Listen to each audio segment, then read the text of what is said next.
We're going to start on the North Lawn, where Blake has been looking at explosive new allegations surfacing late this afternoon from John Bolton on how President Trump dealt with China. What's the latest? Explosive is one way that you can describe it, Connell. John Bolton, the former national security advisor for President Trump, his book is set to be due out on Tuesday, and an excerpt has been published, the Wall Street Journal, other outlets, I believe, as it relates to President Trump's meetings with President Xi face-to-face when it came to hammering out the trade deal between the two countries, and it raises some serious questions about those one-on-one interactions. In a passage that was just posted to the Wall Street Journal, Bolton writes in his book the following. He says, quote, Trump then stunningly turned the conversation to the coming U.S. presidential election, alluding to China's economic capability and pleading with Xi to ensure he'd win. He, meaning the president, stressed the importance of farmers and increased Chinese purchases of soybeans and wheat in the electoral outcome. I would print Trump's exact words, Bolton writes, but the government's pre-publication review process has decided otherwise. On that last sentence there, the Department of Justice has sued within the last 24 hours here to try to stop Bolton's book, which is scheduled to be released on Tuesday, from being published. That clearly is not happening because passages are coming out now.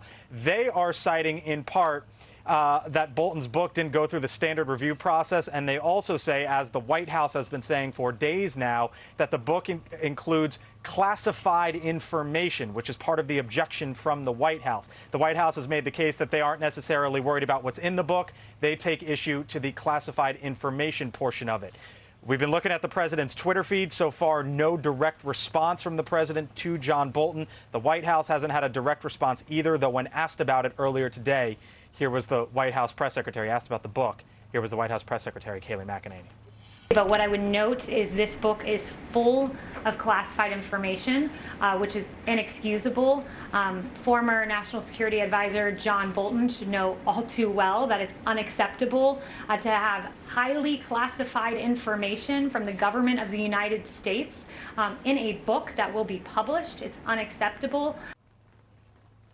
Speaking of world leaders, the White House announced today, President Trump will be resuming meetings with world leaders over here at the White House 1 week from today, starting next week, as he will host the Polish president, Duda. This moves in a new direction here for the president and for the White House, sort of resuming to pre-COVID-19 activities. As you know, the president will be holding his first massive campaign rally this weekend, and that will follow with a meeting from a foreign leader here just a couple days after that. But these Bolton allegations, someone who was in the room taking notes just about every time we saw John Bolton over here at the White House, he had that yellow notepad with him.